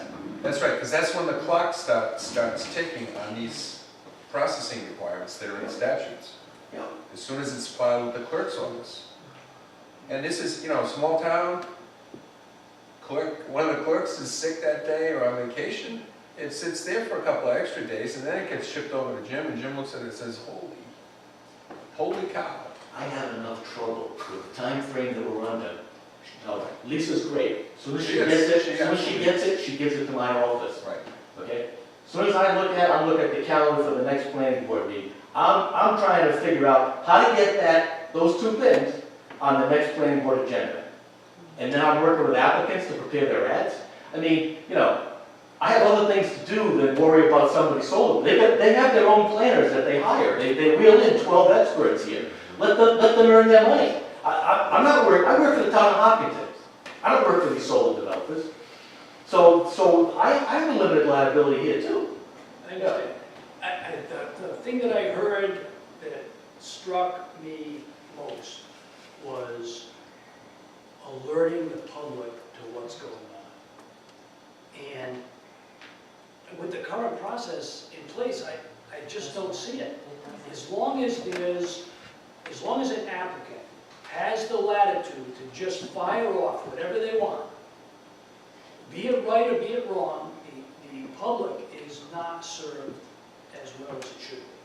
So I wasn't really looking to put the town on the hook, but without some control, and it's got to be more than a checklist because, well... No, I just meant a checklist item that brought it to the forefront.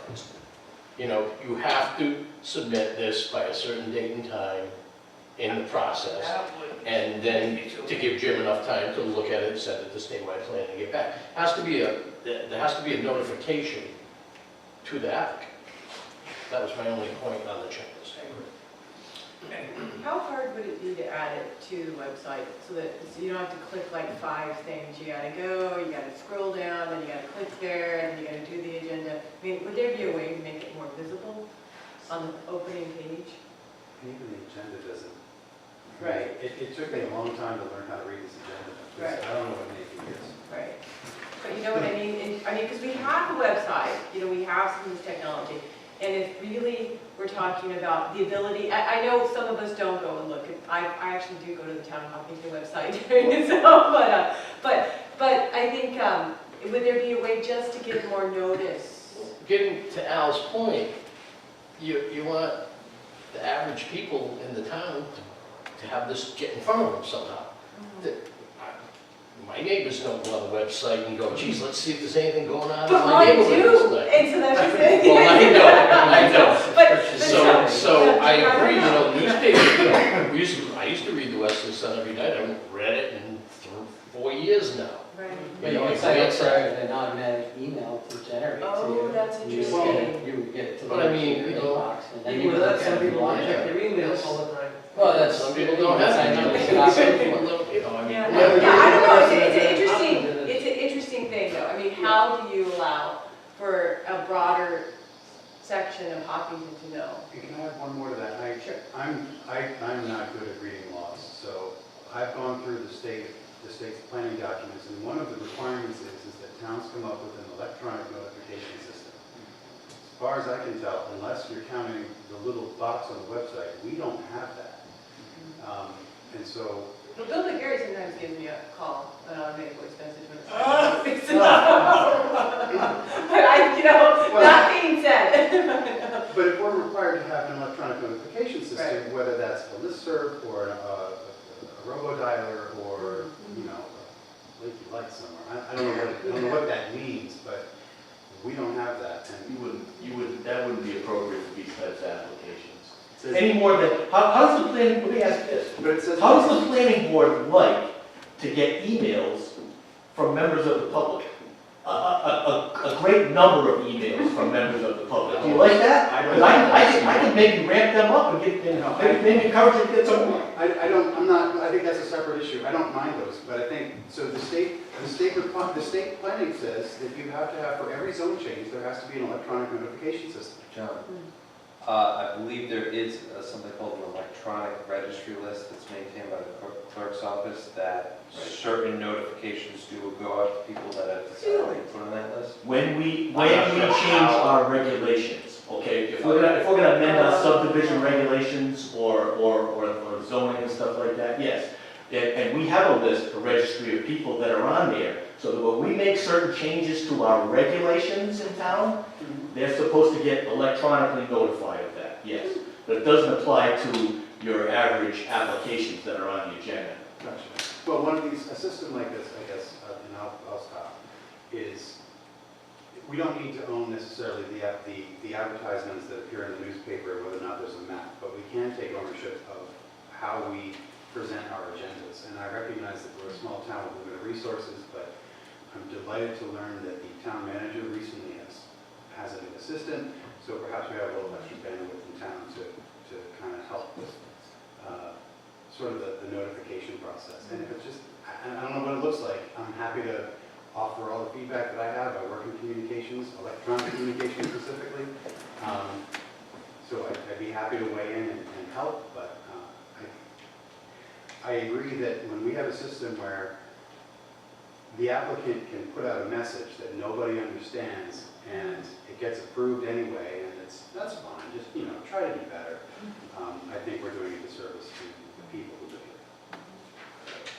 Barb, I'm sorry, you have to read that out. No, that was okay. I mean, I've been listening to a lot of the citizens and their complaints about not knowing about something, like any of the meetings that are very close to their home, but they're not within 200 feet. And that's by snail mail. That's a piece of paper that comes to them personally. Now, I understand why the state probably did 200 foot, because you have cities. And 200 foot in a city, maybe you reach thousands of people. We don't. We're rural. So 200 feet means you reach no one. Whereas at the same time, if they could make it either double it to 400 feet or half a mile, so that everyone in a half a mile zone gets a letter, gets something in their hand, in their mailbox. Because we already have to do it by law for 200 foot. But if there's a way that you can get, it's not everyone in town necessarily has to know something, but indeed, half a mile or a quarter mile around the project, because we have few people in a quarter mile. We don't have a lot. But to get letters to them, physical letters, because then if they, you could say go to the websites or go to the whatever, but a lot of them, and I have many older citizens, they're simply not going to know it. Or people who are busy with children, they just don't have the time to look up town things. But if something like the Exit 1 solar is going out, and it's going out to 200 people, half of Maxon Hill Road didn't know, no one in Collins knew. And they are immediate abutters, really, in a rural community. If there's any way to, I guess it's a state regulation on the 200 foot, but I listen to them, and it's the ones that just off that 400 foot, 600 foot, quarter mile, but it's still their neighborhood because we're rural. If there's a way they can get the same letter that the 200 foot abutters got, I think it would be a direct help. And then if they have real concerns, they can talk to their friends, you know, a mile or 2 miles away. But we're not that big, but we don't have a lot of people in a tiny space. We need to make that circle bigger so that people can hear, not the map in the newspaper, because no one reads it. And that's absolutely true. I read it because I'm me, and I read Charlotte Times and the Western Sun cover to cover, because I want to know what the heavens people are doing. But they don't. But a letter in their mailbox says, this affects you directly, you know, with a big red star on it or something. But I think it needs to be, we need to address the abutters within a quarter mile or half a mile. So the 200 feet is a state requirement, yes? Yeah, that's what I thought. It's state requirement. Suggestion. That might be tough to do. Number one, let me make a couple comments about that. When you talk about developments in Hope Valley, I've heard complaints from people with me. Do you know how many people I'm going to notify for that 200-foot radius around my property? So it all depends where you are, number one. Number two, we probably have trouble enforcing something like that on a developer, okay? Say, you know, you're going way above what's required in any other town in the state of Rhode Island, okay, number two. But let me suggest this. How about if we have a policy in town that for anytime we have a public hearing, whether it be at the planning board level, the town council level, the same ad that goes in the newspaper goes on the front page of our website. Public hearings. Here's the ad. Now, if you don't go on the website, I don't know what to tell you. If you don't get emails, you don't do this, don't do that, I don't know. But to mail things out to people when you're not required to do it in any other community in the state, you're gonna have legal troubles with that one, I think. In my opinion. But again, put all the public hearings right on the front page of the website. There it is. But there's the ad. Doesn't cost anything if you have that, if you get the internet access. Yeah, as a resident, you know, it's true. Until you hear about something close to you, I never knew about the town website. I never knew who any of you were. I never knew who the town council was. I do not, but now do read the Westerly Sun.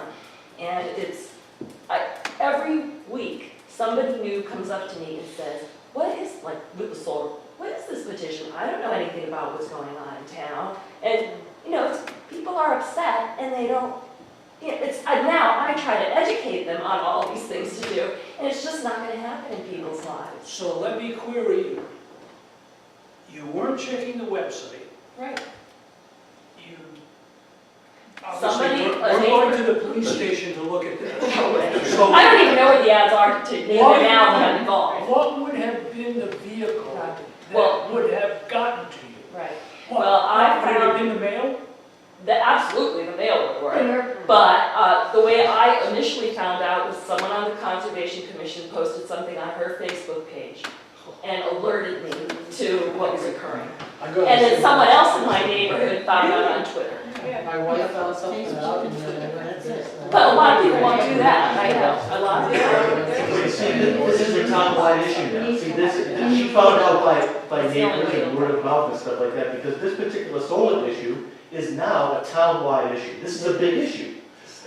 Normally on projects that affect, you know, your typical subdivision or commercial project that gets noticed in an area, the only people concerned about it are the people within that 200 feet. You know, what happens in Hope Valley is not necessarily, you know, of interest to people in Ashaway. But this is because people don't know where these things are going to pop up next. Yeah, at what point do you recognize that it's a town-wide issue, that you can do some sort of referenda? I don't even know what the options are, but, you know, as this has exploded and, you know, the town's making mistakes, and they're gonna learn with each iteration, but, you know, damage is getting done.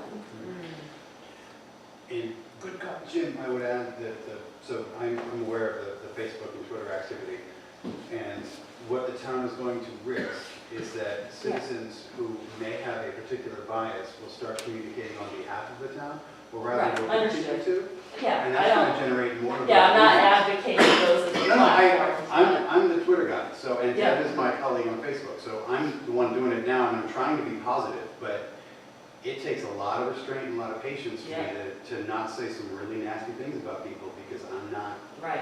happy Well, that's about fine. Well, that's fine. That's your right to say anything you want. But wait, but that's good, that's a good thing. But the point That's the thing. Come out to the meetings. This is where the action happens, right here, not on Facebook, Twitter, or anything else. Sure, I guess what I'm saying is, because the town does not have a mechanism to communicate, we're relying on other people to do it, and so we don't have a voice in that conversation. And it's not Right, our let me best suggest interest. The town They're knows just what sharing. I say, and I don't think the town should yield that power to me personally. Okay, if Facebook is Right. now the means of communication, It is. I know that the last administrative assistant that Mr. McGarry had, Courtney, started the town's position on Facebook. Mhm. So if that's the way you want to go, No, contact. It might be multiple. Describing a solution. I'm just Yeah, I saying think that it's multiple. because the town doesn't have a solution right now, Yeah. we're losing an opportunity to communicate objectively, and that's. Well, what's wrong with the front page of the website? I mean, most people have internet access. Front page of the website. I think that's Upcoming Town of Hopkinton public hearings. And list them right there. These are the public hearings that are coming. And then have the ad right there. You click on the PDF, there's the ad. I don't know about what more you can do. No, I think that's a wonderful step forward, I really do. It's one place. We're obviously talking about a situation where people get their information from a variety of sources. So, some people will go to the website. So let's put something on the website. Some people still read the paper, or read the paper for the first time. So we should still have newspaper ads, even though that might be dwindling. Well, you have to. That's required. So we keep doing what we can do. You have to do what's required at a minimum. You can go beyond the requirements, which is fine. That would be the But I first mean, step. how would be far first. beyond? How far beyond? Well, You're never gonna please everybody. It might depend on the community. Right. In Tom's case, somebody might have to get some carrier pigeons out his way. I'm only being facetious, but not everybody is a web person. Not everybody is on the net, not everybody's on But Facebook. So sometimes you can pick an area, like a Maxon Hill one, and just make it a bigger area. Say, this is a commercial application, not residential, commercial. And make the area bigger so they can get it in their mailbox. So that you have mail and newspaper and website. So we just talked about that, Barbara. I think there are some legal issues with that. Right. If the 200 feet is statutory, Right. you can't Talk to the legitimately state. ask for an applicant to do a half-mile mailing. No, I can understand, but talk to the state and say, look, this is a problem in a rural community. Well, okay, if you want to change And the so in a statute. rural community, give us the opportunity, the planning board can make that decision, that this really needs to be 400 feet, whatever. Because it's a rural community, you're not reaching anyone. Talk to Mr. Shikachi the next time he comes in, because he's a legislator, he can get it, maybe he can get the zoning law changed. Okay, so enough that we got some issues to contend with. So can we at least move forward on the website idea? Is there a way to do that? Because then, I mean, you tweeted it. I mean, once you have a link, then it's I just more. I personally don't see what's wrong with it. I can have Sean talk to, Mr. McGarry approves everything that is on the website, okay? And then we have a person, Chris, who will actually put it on, and maybe a couple other people can put it on too. Maybe his new, Virginia, can do it, his new assistant, maybe she can do it. But again, I think, I kind of thought it was a good idea. I come up with it, but I mean, put it right In the front, Right. in the front. And no, I don't have to click 3 times. Yeah, we don't want to end up on the Yeah, right, secretary of state's website. right. No, this is town, this is the town. Oh, I know, it's terrible. Okay, good. Excellent discussion. Does that qualify as public comment? Anyways, any additional public comment? Yes, sir. Just take a second to, Justin Bentley, Maxon Hill Road, new to the game, and now I'm heavily deep into the game, but in the last 8 to 10 months, my learning curve has gone through the roof, and one thing that I've been duly disappointed on much of the town council's decisions, but I recently researched what went into the development the state requirements into the development of a comprehensive plan for a town. And it was staggering, the amount of work, the amount of research, the effort that had to go in, and the fact that just even tonight, the amount of dialogue, the planning, the forethought, backtracking, going on, it's amazing. So I thank you for what you're doing. It's there, there are no knee-jerk reactions. It's impressive. So I like this though, when somebody comes in and they want to change the plan, like you realize what goes into that, just to come in and say they want to change the plan. Yeah, thank you. Well, thank you for that. I've got a couple short statements. Yes, of course, go ahead. Jeff Light, 43 Forest Glen Drive. Again, thank you for all of the time and effort put into the comprehensive plan. Thank you for publicly stating, these people, you don't work for them. And you guys made that perfectly clear. We run this town as the planning. Council members run the town from the council perspective.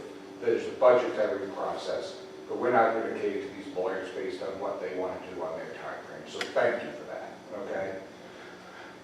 I would just like to thank Ms. Williams for using the word containment. I've heard berms. Berms filled with water. Okay? RF3 cargo stuff spills out of it. It still burns at 360 and has a flash point of 330. It's not nearly as bad as the hazmat mineral oil, but it's a better alternative. But thank you for using the word containment. Okay? It's important that stuff doesn't run rampant. That's why we don't have a welcome center at exit 1. Correct. Thank you. Just to make sure, everybody knows I'm not a fan of Sage Environmental. Okay? They changed their website because of the town of Hopkinton. Because I stood there, called them out, read their website publicly, how they were there to help their renewable energy clients avoid regulations, to make their people safe and make them money. They changed their website. So cheers to the town of Hopkinton for making a difference so that other towns don't have to put up with their lies and their garbage. Thank you for listening. And if we can always have an independent consultant checking these, I mean. I got a question. I do it. But Justin, I'm kind of new to this too, but people starting to understand mine and Carol's commitment. Is there anything we can do about not having Sage be the environmental consultant? Or do we have to recognize them for all of the projects? They're not our consultant. Great, so we have our own. Excellent, thank you. Can't tell the applicant what to do though, right? Okay. Well, who do I? And the people who do those independent consultants is the planning board.